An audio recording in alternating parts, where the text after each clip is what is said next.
मनीषा बांगा जी सब समझना चाहेंगे कि एक जिनका अभी जिक्र भी हुआ था, दुबे जी का, जिन्होंने एक ओपेड लिखा और ओपेड में ये लिख दी कि ओबीसी जनगणना अगर होती है तो मैं बिल्कुल, मुझे, मैं जब पढ़ रहा था तो मुझे पर्सनली बहुत हंसी आई। पर मैं फिर भी आपसे समझना चाहता हूँ कि उनका ये कहना है कि अगर ओबीसी जनगणना हो गई तो जो पूरी सामाजिक न्याय की राजनीति है वो पूरी की पूरी खतरे में आ जाएगी। तो ये अपने आप में बहुत बड़ा स्टेटमेंट है। मतलब ये कहना कि अगर ओबीसी जनगणना हुआ तो ये सामाजिक न्याय की राजनीति, मतलब मुझे ऐसा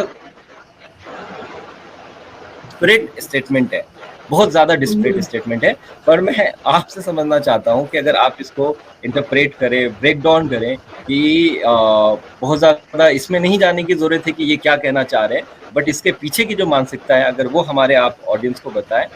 तो एक अच्छा हम इंसाइट दे पाएंगे। मैम, मेरे ख्याल से वो कहना ये चाहते हैं लेकिन कह नहीं पा रहे हैं। वो कहना ये चाहते हैं कि अगर जातिगत जनगणना हो गई, OBC reservation, SC ST reservation अपने संख्या के अनुपात में लागू हो गया, तो वो कहना ये चाहते हैं कि ब्राह्मण सवर्ण वर्ग खतरे में आ जाएगा, लेकिन वो कह नहीं पा रहे हैं। इसीलिए वो राष्ट्र का नाम ले रहे हैं और देश का नाम ले रहे हैं। तो ब्राह्मण सवर्ण वर्ग जब भी खतरे में आता है, वो कब खतरे में आता है? जब उसके जो प्रिविलेजेस है, उसके एकाधिकार, मतलब सिर्फ अधिकार नहीं, एकाधिकार, कब्जा, कंट्रोल, नियंत्रण, डिसीजन मेकिंग कैपेसिटी, पूरा का पूरा जो उन्होंने 5% लोगों ने आज बिल्कुल आंकड़ों सहित, ये कोई हवा में की बात नहीं है, आंकड़ों की बात है। आप नेशनल एवरेज लेके देख लें तो 27% रिजर्वेशन, जो बहुत कम इसमें मिला हुआ है, घटघटा के ये करके मिला हुआ है। तो प्रतिनिधित्व है ओबीसी लोगों का 6%, एससी एसटी ओबीसी, एससी और एसटी का जो होना चाहिए 25% से 26%, उनका प्रतिनिधित्व है 5%। ये पूरी तमाम, आप शैक्षणिक क्षेत्र में देख ले, आप जमीन के तौर पर देख ले, आप जल जंगल जमीन संसाधन देख ले, हर क्षेत्र में देख ले, मीडिया में देख ले। तो यह जो साजिश है और ये जो सच्चाई है, ये खुल के सामने आ जाएगी। आज तो वो हिंदू के नाम पे उसको छुपा पा रहे हैं, हिंदू के नाम पे उसको छुपा पा रहे हैं, लेकिन जब जनगणना होगी तब वहां पर हिंदू जिस चीज के लिए बनाया जाता है, दंगा भड़काने के लिए, मुसलमानों के खिलाफ करने के लिए, मंदिरों में दान देने के लिए, अलग अलग व्रत में ओबीसी और एससी युवाओं को फंसाने के लिए, महिलाओं को फंसाने के लिए, तो ये जो उनका सारा का सारा कार्य, गंदगी जो है, षड्यंत्र जो है, जो धर्म के नाम पे सामने आई है, जो मीडिया के नाम से सामने पर आती है, और राष्ट्रवाद और राष्ट्र का हित लेकर सामने आती है, ये सारे तमाम मामले में जो चीज जो खतरे में आता है वो ब्राह्मण उच्च वर्णीय और उनका एक अधिकार। तो वो कहना ये चाह रहे थे मिस्टर दुबे, अभय दुबे, लेकिन वो कह नहीं पा रहे थे। अब आपको मैं बता दूं कि मिस्टर अभय दुबे को सपोर्ट करने वाला एनडीटीवी चैनल, आप, इसका मतलब है कि एनडीटीवी चैनल जो है, जिसको कि सबसे ज्यादा लिबरल माना जाता है, वह आज तक पहले वाला चैनल जो था उसको लिबरल माना जाता था, विनोद दुआ जो है, ये जो तमाम जो इनका तिगड़ी बनी हुई है, ये एक इनका गैंग है बेसिकली। तो जिस तरह से कि ब्राह्मण सवर्ण वर्ग के हितों की रक्षा करने के लिए वह बहुत सारी गैंग्स जो है वो एक साथ एक्टिव हो जाती है और वो एक दूसरों के साथ में बहुत अच्छे तालमेल और कोऑर्डिनेशन के साथ में काम करती है। वह हमको और ओबीसी वर्ग को समझना होगा। आप देखेंगे कि हम इसके गवाह है इस चीज के कि जब मंडल कमीशन लागू हुआ तो महज 7 या 8 डॉक्टर लोगों को, या उसमें शायद डॉक्टर होंगे भी ना, कुछ लोगों को डॉक्टरी का कोट पहना के एम्स के बाहर खड़ा रखा गया। और ये जो तमाम लिबरल और सोशलिस्ट मीडिया और लोगों का मीडिया कहने वाला, वॉइस ऑफ द वॉइसलेस वाला मीडिया कहने वाला, और संघी मीडिया, दोनों मिलकर इन्होंने एम्स के आगे में पूरे तमाम जितने की लोग नहीं थे, जितने की आंदोलन तथाकथित वो बैनर लेकर लोग नहीं थे, उतने इनके कैमरे थे मतलब 4 टाइम्स कैमरे, 7 लोग और 70 कैमरे थे इनके, और इन लोगों ने मिलकर उसको ओबीसी के वर्ग के कौन सी संवेदना को लेकर उस ओबीसी वर्ग के खिलाफ चलाया इन्होंने अभियान, वो है कि डॉक्टरी पेशा और डॉक्टरी और इलाज और ये इसमें खलल आ जाएगी, इसका स्तर कम हो जाएगा, ऐसे करके लोगों की संवेदना करके ओबीसी वर्ग के खिलाफ खड़ा किया। और ओबीसी लोगों की में चेतना उस वक्त थी ही नहीं, वो चेतना जा रही थी, वो शेड्यूल कास्ट ओबीसी लोग खुद सोच रहे थे कि शेड्यूल कास्ट का रिजर्वेशन है, ये मंडल कमीशन उनके लिए लागू हुआ, ये मालूम नहीं था। जबकि मीडिया का क्या, लिबरल मीडिया का और आज तक और एनडीटीवी का क्या काम था कि वो ओबीसी लोगों को समझाए, भाई ये शेड्यूल कास्टों का रिजर्वेशन नहीं है, ये मंडल कमीशन ये आप लोगों का है, ये उसकी जिम्मेवारी थी। अगर बहुतांश मीडिया या जो आरएसएस ओरिएंटेड मीडिया है या बीजेपी ओरिएंटेड मीडिया, अगर वो ये काम कर रहा था, तो अपने आप को मानवतावादी और सोशलिस्ट और कम्युनिस्ट कहने वाले मीडिया लोग, इनका ये काम था, इन्होंने वह नहीं किया। ये बहुत बड़ा टप्पा आया। उसके बाद में जब साथ ही में राम जन्मभूमि की रथ यात्रा शुरू होते गई, तब हिंदू और राष्ट्रवाद के नाम पर लोगों को बहलाया गया और अपनी सरकार इन्होंने लाई करके। तभी भी इस मीडिया का ये काम था ये बताने के लिए कि हिंदू मतलब कोई चीज नहीं होती है, हिंदू के नाम पर अगर किसी का है तो सिर्फ एक विशिष्ट वर्ग का आधिपत्य है, ये समझाने का काम था। और हिंदू के नाम की राजनीति इन्होंने होने नहीं दी थी। तब इन्होंने क्या किया कि वह हिंदुत्व बुरा और हिंदू अच्छा, हिंदू धर्म अच्छा हिंदुत्व बुरा, ऐसे चीज का इन्होंने अगुवाई की और उसमें भ्रम फैलाया। मतलब आज आके सपोर्ट उसी चीज के लिए करवाया जो कि हिंदुत्व है। ये इनकी ये भूमिका रही। आप फिर उसके 10 साल बाद आप आ जाते हैं, जब फिर से जातिगत जनगणना की बात आई, तो आप देखते हैं कि मिस्टर अन्ना हजारे के नाम पर जो पूरी नौटंकी क्रिएट की गई, रामलीला मैदान में वहां पर 100 या 200 लोग या 500 लोग भी मैक्सिमम नहीं होंगे, उसको उन्होंने बताया कि पूरे देश में क्रांति हो रही है, पूरी दुनिया में कभी ऐसी क्रांति नहीं हुई थी। और इसके लिए जिम्मेवार कौन थे? वही लिबरल मीडिया, वही एनडीटीवी, वही आज तक, तथाकथित इनका सोशलिस्ट मीडिया। तो मुझे तो इन लोगों की ज्यादा बदमाशी नजर आती है, ना कि जो प्रस्थापित ट्रेडिशनल मीडिया है, क्योंकि यह लोग हमारे बहुजन लोगों के सामने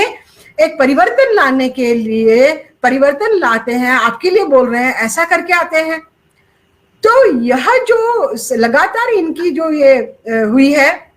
ये हमारे सामने आती है। आप देखेंगे जवाहरलाल नेहरू यूनिवर्सिटी का मैं नाम लेना इसलिए चाहती हूँ कि जवाहरलाल यूनिवर्सिटी का जो है, मैं हालांकि उनके हक में नहीं हूं, क्योंकि वहां पर भी जो है बातें जो चलती है, जो नैरेटिव चलता है, जो डिस्कोर्स चलता है, वो बहुत ही upper caste upper class narrative चलता है। लेकिन शुरुआत तो वहां पर सेंट्रल यूनिवर्सिटी से, हैदराबाद सेंट्रल यूनिवर्सिटी और छात्र आंदोलन की वहां से शुरुआत हुई थी, रोहित वेमुला के आंदोलन से हुई थी। यूनाइटेड ओबीसी फोरम वहां पर रोस्टर सिस्टम के खिलाफ खड़ा था एक ही साल के बाद में।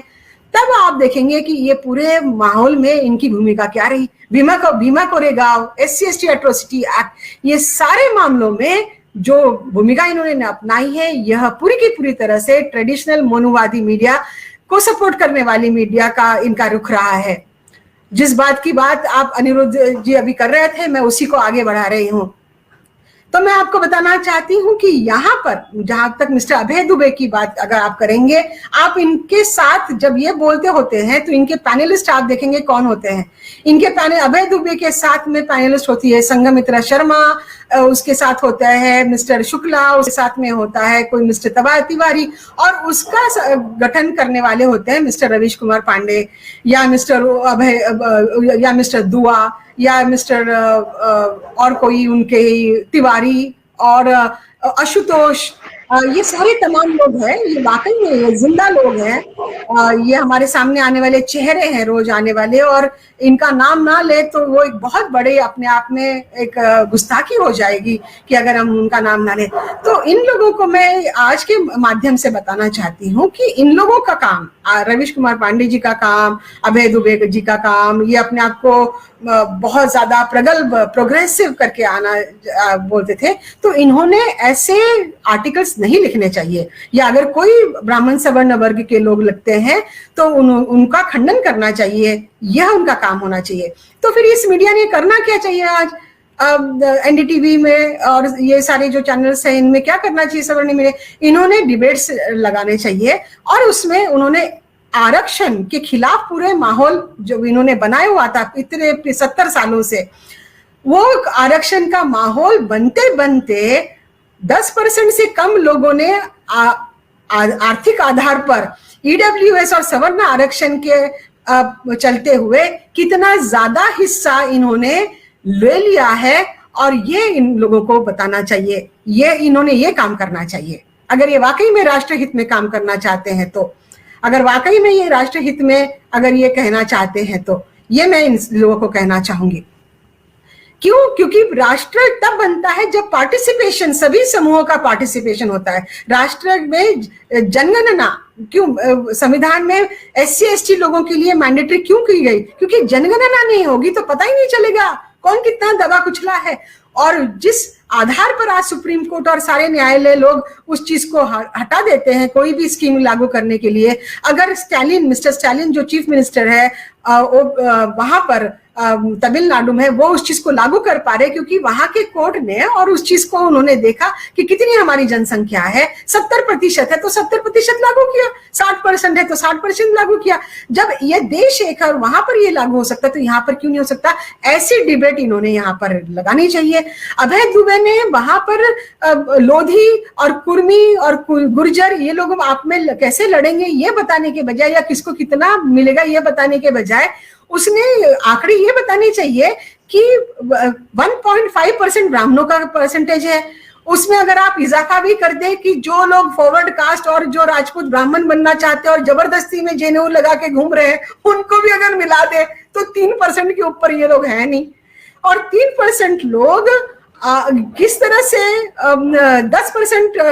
लेकर बैठे हुए हैं, और सिर्फ 10% ही नहीं तो उन्होंने आरक्षित मतलब अनारक्षित जो अदर कैटेगरी जो आती है उसमें SC ST OBC का न होते हुए वो पूरा 50% उनके हाथ में है, ऊपर से 10% उनके हाथ में, तो 5 या 6% लोग 10 गुना ज्यादा कैसे एक्स्ट्रा लेके बैठे हुए, इसके ऊपर इन्होंने चर्चा करनी चाहिए, इसको इन्होंने खंडन करना चाहिए। ये न करते हुए वह ये तमाशा लगा रहे हैं और लोगों को बरगला रहे हैं, लोगों में आतंक फैलाने की कोशिश कर रहे हैं। जिस तरह से मुसलमानों के नाम से ये आतंक फैलाते हैं कि वो भी हिंदू खतरे में है, तो यह आज वो हिंदू खतरे में है नहीं बोल पा रहे हैं तो यह बताने की कोशिश करें कि राष्ट्र खतरे में है,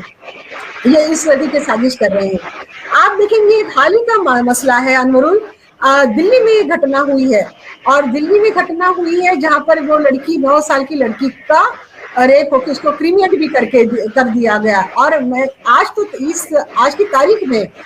सिर्फ शेड्यूल कास्टों की नहीं, कितने तो भी मोस्ट बैकवर्ड क्लासेस की महिलाओं के ऊपर कितने अत्याचार हो रहे हैं। हथरस की केस आप देख ले,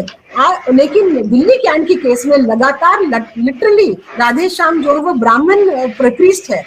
आज एक भी मीडिया उसकी जाति के ऊपर नहीं बोल रहा है, वो नहीं बता रहा है। अभय दुबे ने अगर लोधी जाति के बारे में उनको अगर दिख रहा है, अगर वो गुर्जर जाति वो तो अपना अधिकार मांग रहे हैं, लेकिन ये व्यक्ति तो अपराधी है, क्रिमिनल है, इसकी जाति के ऊपर वो क्यों सवाल नहीं उठाते हैं?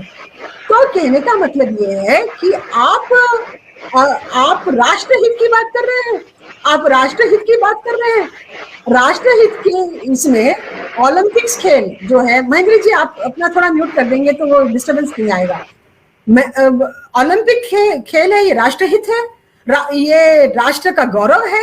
और वहां पर ओलंपिक्स गेम्स में कोई रिजर्वेशन नहीं है, वो टीम में कोई रिजर्वेशन नहीं है। वो टीम महिलाओं की जब जीतती है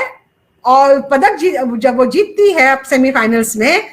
तब उसका श्रेय मिस्टर मोदी को दिया जाता है और ओडिशा के मिस्टर पटनायक को दिया जाता है, या जनरली सभी को दिया जाता है और सब अपना उसमें हाथ मिला रहे हैं। तब क्यों नहीं कहा गया कि वहां पर एक शेड्यूल कास्ट लड़की है, वहां पर रमनीत कौर है, वहां पर वंदना कटारिया है, वहां पर इतनी वो टीम का आप आकलन कर ले, उसमें 90% बहुजन समाज के लोग हैं, 99% वहां पर बहुजन समाज की लड़कियां हैं। तब उन्होंने जाति क्यों नहीं निकाले कि ये जाति की लड़की ने इतना बढ़िया काम कर दिया, इतने ज्यादा डिस्क्रिमिनेशन सहने के बावजूद भी, और जो ही टीम हार गई तो वहां पर अपर कास्ट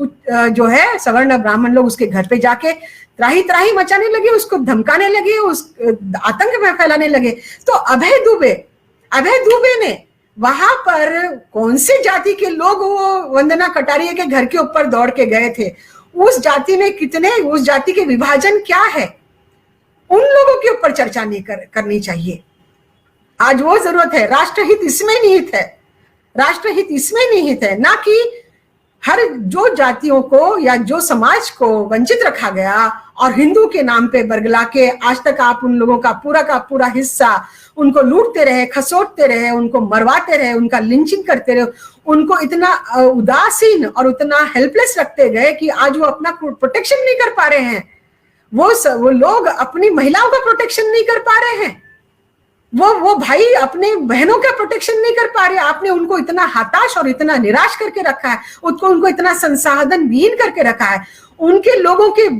आपने राजपूतों को भर के, ठाकुरों को पुलिस में भर के रखा हुआ है, जो कि उस मानसिकता के चलते हैं कि पिछली निचली जाति की महिलाओं के साथ में शोषण करना चाहिए। ऐसी मानसिकता करने वाले को आपने पुलिस पूरे